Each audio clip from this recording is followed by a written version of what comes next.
السلام علیکم ورحمۃ اللہ وبرکاتہ۔ معزز ناظرین، میں آپ کا میزبان محمد اصدق قاسمی ایک بار پھر آپ تمام حضرات کا اپنے چینل پر خیر مقدم کرتا ہوں اور امید کرتا ہوں کہ آپ حضرات خیر و عافیت سے ہوں گے۔ محترم ناظرین، آج گفتگو عید کے عنوان سے ہوگی۔ عید کی نماز کا طریقہ، عید کے دن کی سنتیں، مستحبات وغیرہ ذکر کی جائیں گی، پیش کی جائیں گی۔ یہ ویڈیو آپ ذہن نشی کر لیں، اس میں جو باتیں بیان کی گئی ہیں تو آپ ایسا کر لیں گے تو عید کی نماز پڑھنا بھی آسان ہو جائے گا اور عید کی نماز پڑھانا بھی آپ کے لیے آسان ہو جائے گا۔ چونکہ اس وقت ہندوستان میں لاک ڈاؤن کا ماحول ہے، لاک ڈاؤن لگا ہوا ہے، مساجدوں میں جو ہے بھیڑ کے ساتھ بھیڑ ممنوع ہے، اور جتنے لوگ شریک ہوتے تھے، جس طریقے سے مسجدیں پوری بھر جاتی تھی، اس طریقے سے نماز پڑھنا ممنوع ہے۔ مسجد میں 5 آدمی سے زیادہ کی گنجائش نہیں ہے اس وقت، اس لیے مناسب معلوم ہوتا ہے کہ عید کی نماز کے سلسلے میں رہنمائی کر دی جائے، اور اس سلسلے میں دارالعلوم دیوبند، امارت شرعیہ بہار، اڑیسہ، جھارکھنڈ نے بھی رہنمائی کی ہے، اور دیگر اداروں نے بھی وضاحت کی ہے اور رہنمائی کی ہے۔ میں آپ حضرات کے سامنے دارالعلوم دیوبند کے فتاوے کو، ان کی رہنمائی کو سامنے رکھ کر، اور امارت شرعیہ بہار، اڑیسہ، جھارکھنڈ نے جو رہنمائی کی ہے ان کو سامنے رکھ کر میں آپ حضرات کے سامنے مختصر میں عید کی نماز کے طریقے کو بیان کروں گا۔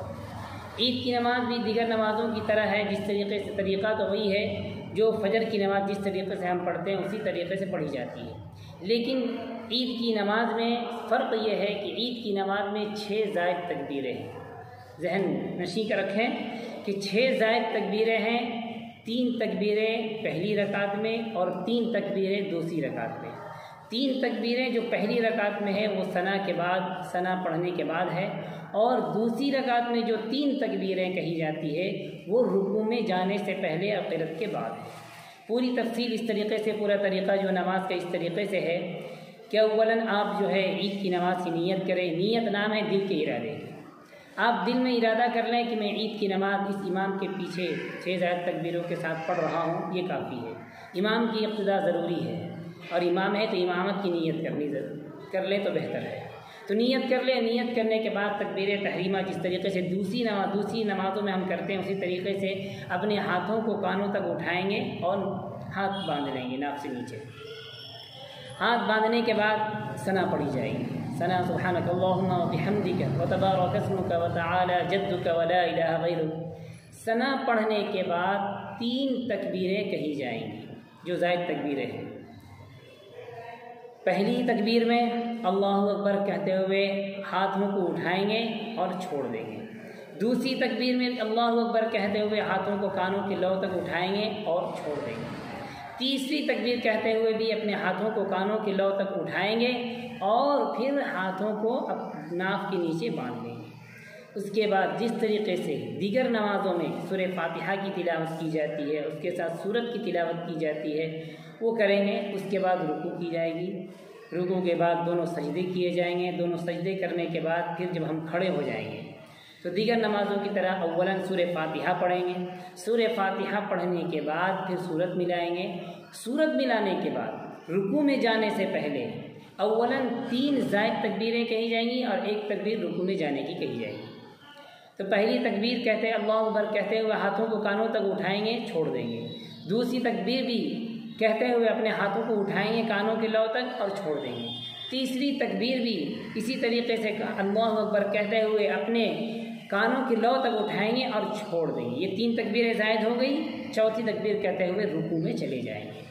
اس کے بعد جس طریقے سے دیگر نمازیں مکمل کی جاتی ہے، رکوع کیے جائیں گے، دونوں سجدے کیے جائیں گے، تشہد میں بیٹھ کر تشہد، درود شریف، دعائے معثورہ پڑھیں گے، اس کے بعد دونوں جانب سلام خریدیں گے۔ یہ عید کی نماز کا طریقہ ہے۔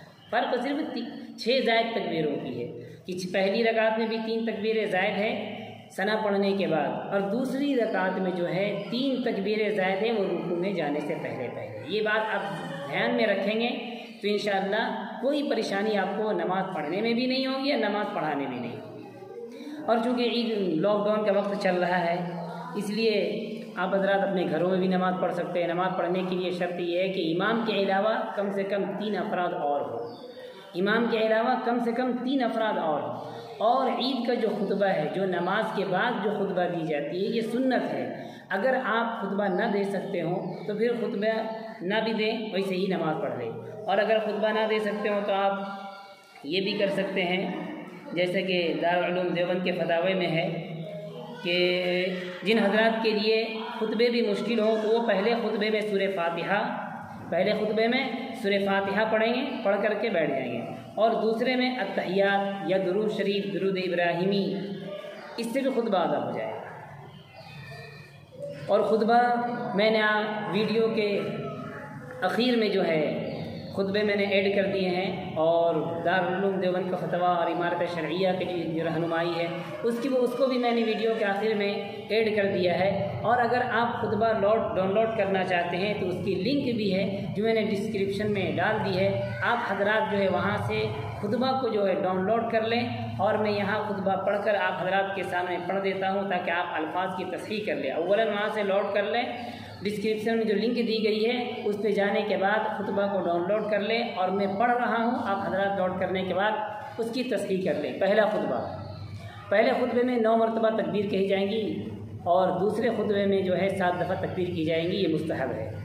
اللہ اکبر، اللہ اکبر، اللہ اکبر، اللہ اکبر، اللہ اکبر، اللہ اکبر، اللہ اکبر، اللہ اکبر، اللہ اکبر، الحمد لله رب العالمين، والصلاة والسلام على سيد الأنبياء والمرسلين محمد وآله وأصحابه أجمعين، الله أكبر، الله أكبر، لا إله إلا الله، والله أكبر، الله أكبر، ولله الحمد۔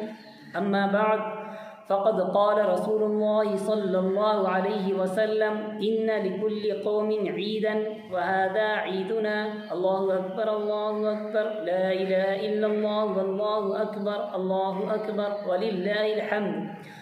وعن ابن عباس رضي الله عنه قال: فرض رسول الله صلى الله عليه وسلم زكاة الفطر طهرة للصيام من اللغو والرفث وطعمة للمساكين، الله أكبر، الله أكبر، لا إله إلا الله، والله أكبر، الله أكبر، ولله الحمد۔ أعوذ بالله من الشيطان الرجيم، قد أفلح من تزكى وذكر اسم ربه فصلى۔ یہ پہلا خطبہ ہو گیا۔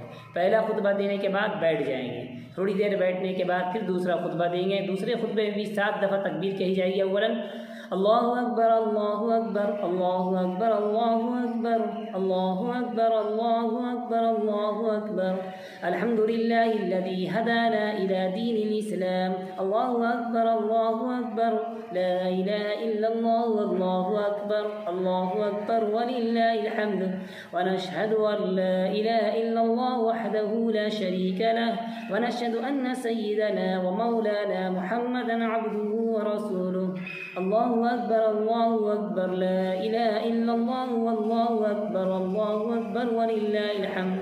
اما بعد، فقد قال الله تعالى: يا ايها الذين امنوا صلوا عليه وسلموا تسليما، اللهم صل على سيدنا ومولانا محمد وعلى آل سيدنا ومولانا محمد وازواجه وذرياته وبارك وسلم، الله اكبر، الله اكبر، لا اله الا الله، والله اكبر، الله اكبر، ولله الحمد۔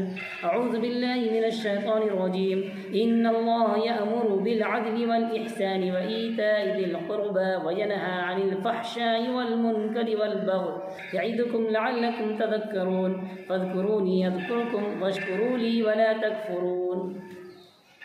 تو یہ عید کی نماز کا طریقہ اور عید کے خطبے دونوں آپ حضرات کے سامنے پیش کیے گئے۔ عید کے دن جو ہے اپنے پاس جو موجود عمدہ کپڑے ہوں، اگر نئے کپڑے میسر ہوں تو نئے کپڑے پہنیں، اور اگر نئے کپڑے میسر نہ ہوں تو پھر جو سب سے عمدہ کپڑا اس کا استعمال کریں، خوشبو کا استعمال کریں۔ اور عیدگاہ جو ہے پیدل جانا یہ سنت طریقہ ہے، مستحب ہے۔ اور عید کا دن جو ہے اللہ تبارک و تعالیٰ نے ہمیں عطا، چنانچہ عید کے دن جو اللہ تبارک و تعالیٰ نے ہمیں عطا فرمائے بہت خوشی کا دن ہے۔ اس دن خوشی منانے کا حکم ہے۔ اس دن روزہ رکھنے کا جو ہے روزہ رکھنا ممنوع ہے، چنانچہ بخاری میں حضرت ابو سعید خدری رضی اللہ عنہ روایت کرتے ہیں، عن ابی سعید الخدری رضی اللہ عنہ قال نہا رسول اللہ صلی اللہ علیہ وسلم عن صوم یوم الفطر والنحر۔ ابو سعید خدری رضی اللہ عنہ روایت کرتے ہیں کہ رسول اللہ صلی اللہ علیہ وسلم نے عید کے دن اور قربانی کے دن روزہ رکھنے سے منع فرمایا ہے۔ آج کا جو دن ہے یہ کھانے پینے کا دن ہے، خوشی منانے کا دن ہے، اور وہ بھی شرعی حدود میں رہ کر۔ اس طریقے سے عیدگاہ کے لیے عیدگاہ کے لیے عیدگاہ میں جو ہم نماز پڑھنے کے لیے جائیں گے وہ پیدل جانا مستحب ہے، سنت ہے۔ آپ صلی اللہ علیہ وسلم جو ہے پیدل جایا کرتے تھے، اور عید کے دن غسل کرنا یہ بھی سنت ہے۔ چنانچہ مسند احمد کی روایت ہے کہ رسول اللہ صلی اللہ علیہ وسلم جمعہ، عرفہ، عید الفطر اور عید الاضحیٰ کے دن میں جو غسل کرتے تھے۔ اسی مناسبت سے سیدنا فاقہ رضی اللہ عنہ بھی اپنے گھر والوں کو ان دنوں میں غسل کرنے کا حکم دیا کرتے تھے۔ یہ مسند احمد کی روایت ہے۔ تو آج کے دن جو عید کے دن غسل کرنا سنت ہے، اور عید کی نماز پڑھنے جانے سے پہلے رسول اللہ صلی اللہ علیہ وسلم سے کچھ میٹھی چیزیں کھانی بھی سنت ہے۔